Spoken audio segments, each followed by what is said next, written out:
Allez, bonjour à tous, j'espère que vous allez bien. Aujourd'hui, analyse du BTC, analyse du marché crypto en général. Je vous donnerai mon avis puisque ça commence un peu à FOMO, là je vois sur les réseaux, ça s'excite pas mal, donc je vous donnerai mon avis là-dessus et on ira check également le S&P et le Nasdaq.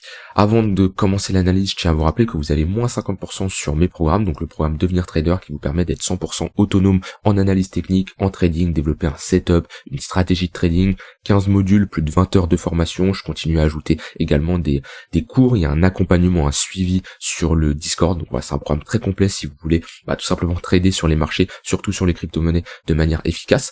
Et ensuite le programme Crypto Investor qui vous permettra de maîtriser toute l'analyse fondamentale, tokenomics, l'analyse technique pour se positionner sur un projet, d'accord, te créer le meilleur portefeuille adapté à ton profil. C'est vraiment un programme très complet pour ceux qui souhaitent avoir tous les outils nécessaires, toutes les compétences nécessaires pour investir dans les crypto-monnaies de manière professionnelle. Donc le lien est en description si vous intéresse, vous avez moins 50%. Alors, le BTC, on a une clôture weekly qui est toujours encourageante, on n'a pas de signaux de retournement pour le moment. Maintenant, on est toujours sur des niveaux de résistance, bien que la tendance est haussière, on est quand même sur des points assez importants. Maintenant, tant que le BTC ne corrige pas, ou voilà, tant qu'il reste dans cette faible volate, alors on a quand même des hausses, mais on voit que on a une faible volatilité comparée à les altcoins, et ben c'est tant mieux, les altcoins peuvent en profiter. Et moi pour le moment, le BTC je l'ignore complètement, d'accord. Pour le moment, oui c'était intéressant de se positionner ici parce que c'est lui le BTC qui a engendré tout cet engouement, tout ce mouvement, mais là depuis peu on voit qu'il y a une décorrélation entre les altcoins et les BTC, et je préfère faire de la suite de tendance sur des altcoins. Maintenant, ce qu'il va falloir regarder, c'est si on réintègre ce niveau-là. Je passe en 4 heures, on le voit mieux. Si on réintègre ce niveau-là, c'est un pivot assez important.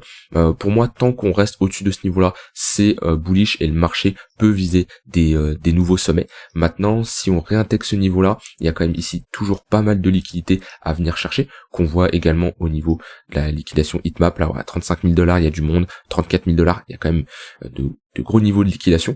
Donc, si on commence à réintégrer ce niveau-là, je me méfierais surtout sur les altcoins. Vous voyez, je vais surtout regarder la charte du BTC pour me dire, ok, est-ce qu'on est toujours bullish, est-ce qu'on est bearish, ou est-ce que on est globalement dans un range. Dans ce cas-là, les altcoins peuvent en profiter. Tant qu'on est dans un range voire bullish sur BTC, tant mieux. Si on commence à avoir des signaux de retournement, des patterns d'inversion de tendance, faudra se méfier surtout au niveau des altcoins qui pourront connaître un retracement. Maintenant, pour moi, alors je sais pas quand le TF Spot va arriver, il y a de grandes chances qu'on soit dans un buy the rumor, sell the news, que tout ça soit déjà l'ETF de sa sortie qui soit pricé tout simplement, et au moment de sa sortie, on peut s'attendre à un sell the news, donc une baisse, alors pas spécialement une baisse assez importante qui va nous refaire revenir à 17 000, 20 000 $, je ne pense pas. Maintenant, rien ne nous empêche de faire un moins 15% sans nous inverser notre dynamique. Voilà, on retourne chercher notre haut de range ici, qui est maintenant une zone de support, on fait un moins 15%. Sur les altcoins, peut-être certaines vont prendre un peu plus cher, moins 20%, ça pourra déjà éliminer toutes les personnes qui sont rentrées. Il y a beaucoup de gens qui sont sûrement intéressés au marché.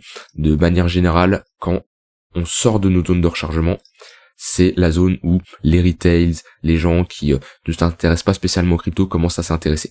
Tant qu'on est dans cette zone, ça va être les grosses institutions, les baleines qui vont accumuler du BTC. Et quand on sort de cette zone, surtout avec un fort momentum et une aussi grosse performance, c'est là où on voit quand même que des gens qui s'intéressaient pas spécialement aux crypto commencent à s'y intéresser, des gens qui disaient que les cryptos c'est une arnaque commencent à revenir, parce que voilà, c'est tout simplement la psychologie humaine ne change pas. Donc il y a pas mal de FOMO. Quand même, en général, quand le marché est euphorique, vaut mieux chercher à prendre des profits.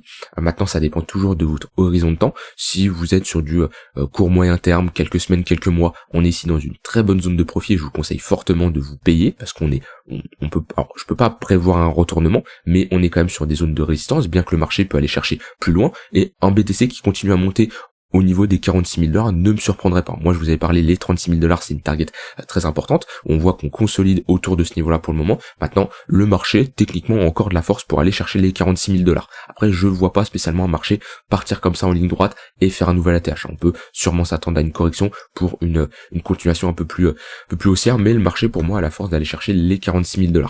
Maintenant, voilà, le marché euphorique, il y a quand même pas mal de FOMO. En général, c'est dans ce genre de moment qu'on pose des tops de marché. Maintenant, pendant un bull run comme ça, ici il y avait du FOMO, les gens étaient euphoriques, ici aussi, ici, etc. Et ça a pas empêché de continuer de monter. Donc c'est sûr que voilà, il y a du FOMO, il y a plusieurs degrés de FOMO. Maintenant, on pourra jamais, ça c'est ce que je vous déconseille, de chercher le top parfait. Vous aurez jamais le point le plus haut, c'est pas possible. Et comment, dans ce genre de conditions, on vend sur une montée? Eh ben, déjà, on va avoir nos retracements de Fibonacci qui nous permettent de déterminer des zones clés, les 0,382, notre zone de rechargement.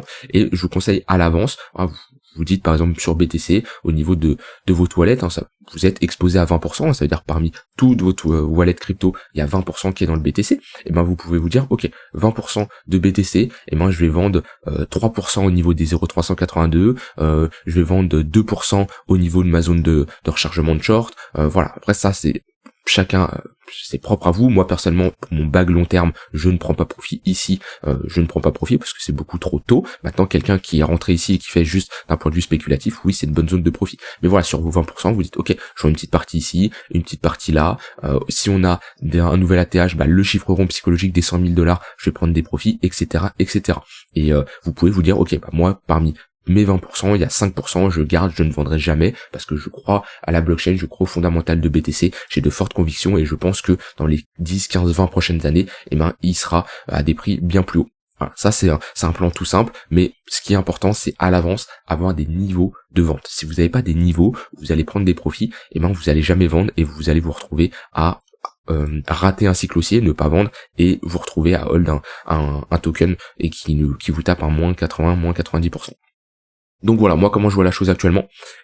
Si le BTC continue à pump, les altcoins pump, on a le portefeuille spot qu'en profite, plus du trading pour du swing ou de l'intraday dans de la continuation de tendance haussière.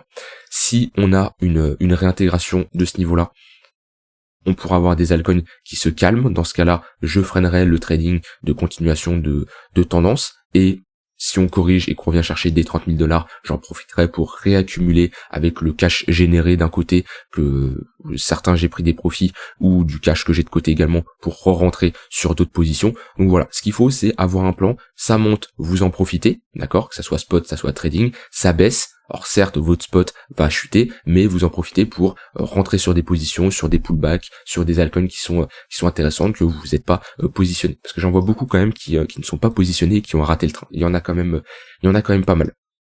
Et de toute façon, depuis qu'on a posé ce bottom, on voit que les baisses sont assez faibles.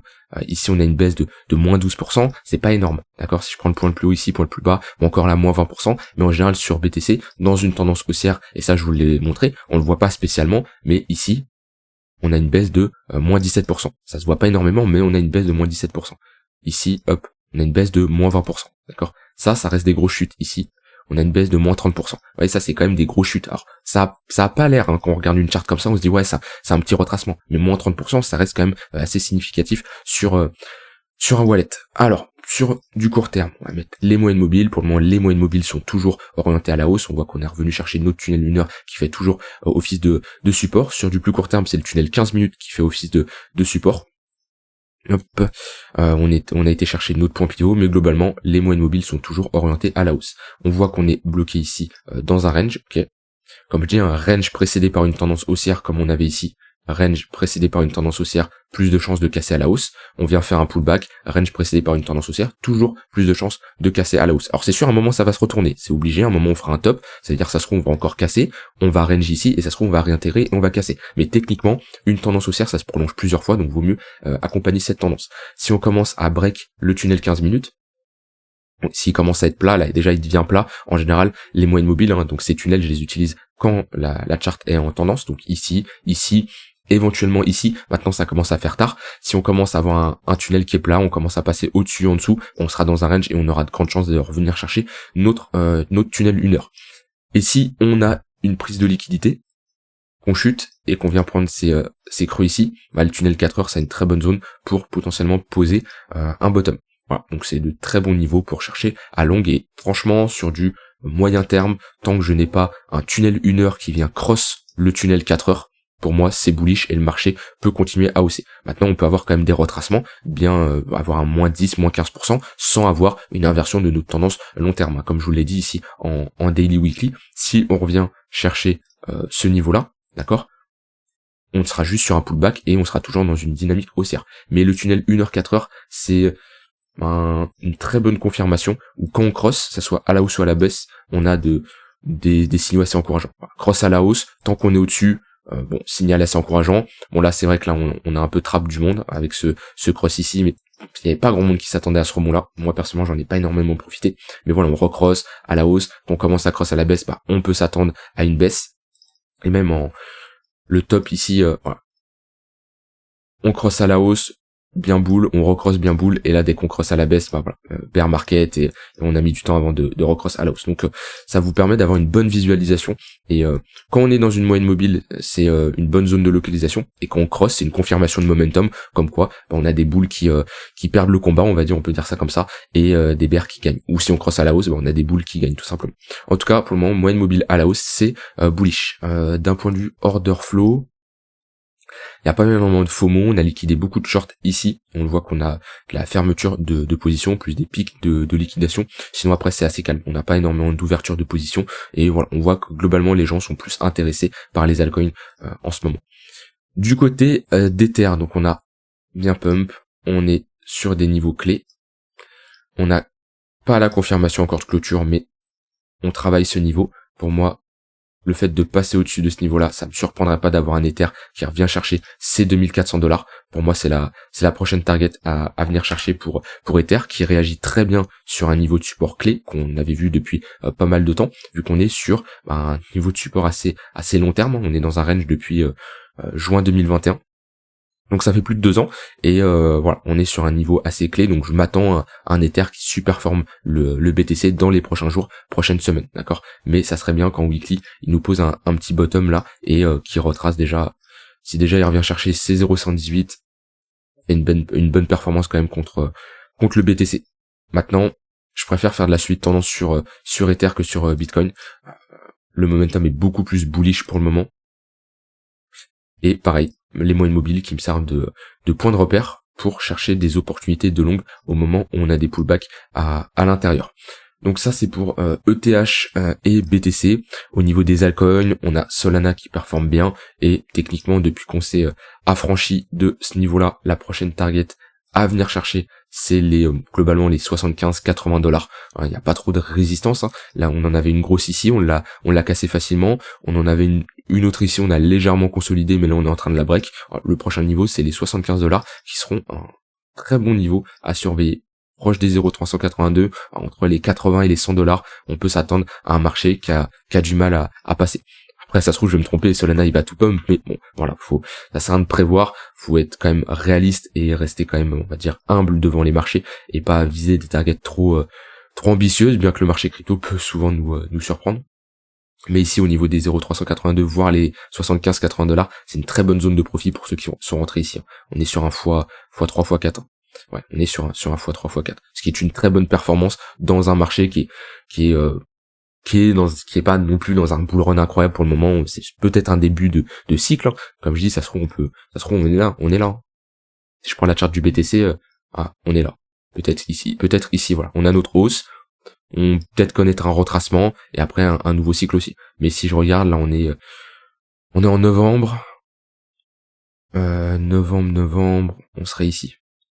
Ouais, on serait ici. Novembre 2019, on a le halving qui est ici, vers avril-mai, donc on serait ici. Donc une hausse, une correction, après le halving. À voir.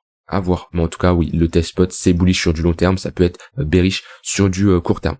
Voilà, on a Avax qui se décorrèle bien également, qui nous a réintégré un gros niveau et qui est parti pour aller chercher son haut de range.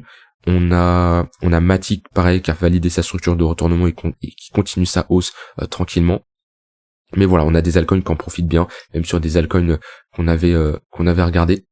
On en a certaines qui performent bien, qui sont en train de poser des bottoms. FXS qui avait bien pump, on avait laquelle Seller avait bien pump. ZIL qui continue sa hausse après avoir ses patterns de retournement, avoir fait un magnifique pullback. Donc voilà, on a des altcoins qui en profitent pour le moment, et au niveau de la Bitcoin dominance, voilà, on voit qu'on a potentiellement trouvé une zone de top. On n'a pas pour le moment de retournement de tendance, on est juste sur un retracement, et c'est pour ça que les altcoins en profitent. On voit qu'on a la baisse sur la dominance du BTC. Ce qui serait bien, ça serait proposer une pattern de top de marché ici, hein, et on est quand même sur des niveaux assez hauts, ce qui nous ferait si on redescend, au moins rechercher les 40% de Bitcoin de dominance, voire même les 45%, on peut avoir des altcoins qui en profitent énormément. Voilà pour le marché crypto. Donc moi, franchement, cette semaine, je continuerai à long des altcoins. Déjà, je suis pas mal positionné d'un point de vue moyen long terme sur certaines altcoins, hein, sur des charts en weekly. Et maintenant, sur du court terme, ce que je vais surveiller, c'est ce niveau-là. Tant qu'on le maintient, pas de souci. S'il y a des opportunités de longue sur les alts, je vais chercher à longue. Si on réintègre ce niveau-là, je me méfierai sur les altcoins sur du court terme et on aura des chances quand même d'avoir un mouvement à la baisse pour venir liquider ce niveau-là. Ce qui nous ferait, si on revient chercher ce niveau-là, ça nous fait une baisse de moins 10%. Donc les altcoins pourraient prendre cher également, un peu du moins 10, moins 15%. Et ce qu'il faudra regarder, c'est des pullbacks sur des niveaux clés pour chercher à se positionner. Le Nasdaq, le S&P, donc on a break ce niveau-là que j'avais mentionné, ce qui une bonne zone pour chercher à longue maintenant qu'on a break un sommet. Donc techniquement on repasse dans une dynamique haussière après cette incitation vendeuse, une réintégration et le break du dernier sommet. Donc là selon moi la dynamique repasse haussière. Maintenant on va pullback, on ne veut pas se positionner ici. Je ne peux pas me positionner en longue ici parce que la dynamique est baissière, bien que oui, si quelqu'un qui chope un long ici, le risk reward est très intéressant. Maintenant c'est pas une bonne zone d'entrée selon moi, d'accord. Quelqu'un qui est rentré ici, c'est un peu de la chance, hein. Franchement, à moins qu'il avait vraiment un setup spécifique, mais il n'y a pas trop de conditions de rentrer ici. Après une dynamique baissière, on break un niveau, à la limite à la réintégration ici, pourquoi pas. Mais bon, par contre là, oui, on vient de break un niveau assez important. On a une dynamique baissière qui s'est affaiblie, ok, donc on a bien charbonné à la baisse depuis qu'on a inversé ici avec cette pattern de M-top. On a fait quand même un moins 10%. Maintenant, si on revient chercher ce creux ici, au niveau de notre zone de rechargement de Fibo, 0,118, 0,786, cette zone d'imbalance, il y aura des bonnes zones intéressantes. Enfin, ça sera une bonne zone intéressante pour chercher des longues et viser au moins, voilà, quelqu'un qui cherche un long ici, un stop sous ce niveau-là, il peut déjà targeter 2 points au niveau du précédent sommet. Le S&P c'est à peu près pareil, il est un peu plus en retard, il a pas break ce niveau-là, mais on a une bonne réaction. Et sur le MACD, voilà, on voit bien divergence haussière, momentum, un flux très haussier, donc je ne chercherai pas à short ici. Je regardais cette zone pour chercher à short, mais j'avais pas spécialement d'inversion de dynamique, on avait un flux très haussier, et voilà, pour moi ici, soit je ne fais rien, soit je chercherai à longue si j'ai un pullback. Voilà, j'ai dit tout ce que j'avais envie de dire. Le but c'était de préparer un peu la semaine avec un plan. Et pour moi le plan c'est ce pivot là, comme je l'ai dit sur le BTC. Pour le moment les alts peuvent toujours bien performer. Attention à l'euphorie qui arrive quand même sur les marchés. C'est signe de top, mais c'est pas spécialement signe de top soudain. C'est-à-dire qu'on peut toujours monter pour proposer un top. Pourquoi pas au niveau des 40 000 $. Faudra voir comment le marché réagit. Le but c'est de toujours avoir des zones d'intervention et quand le marché est dedans, eh ben on réagit tout simplement avec les signaux que le marché nous donne en temps réel. Voilà, je vous souhaite une très bonne fin de journée. Si vous avez des questions, n'hésitez pas. Je tiens à vous rappeler, si vous voulez aller plus loin, 2 programmes très complets qui vous permettra d'être autonome, que ça soit en trading ou en investissement. Ne sous-estimez pas le fait de vous former pour vous préparer au prochain cycle. Croyez-moi qu'il y en a beaucoup qui auraient aimé se former, ça leur a évité de subir des moins 90%, voire plus sur l'entièreté de leur portefeuille crypto. Voilà, je vous souhaite une très bonne fin de journée. On se retrouve demain pour une prochaine vidéo. Bye bye.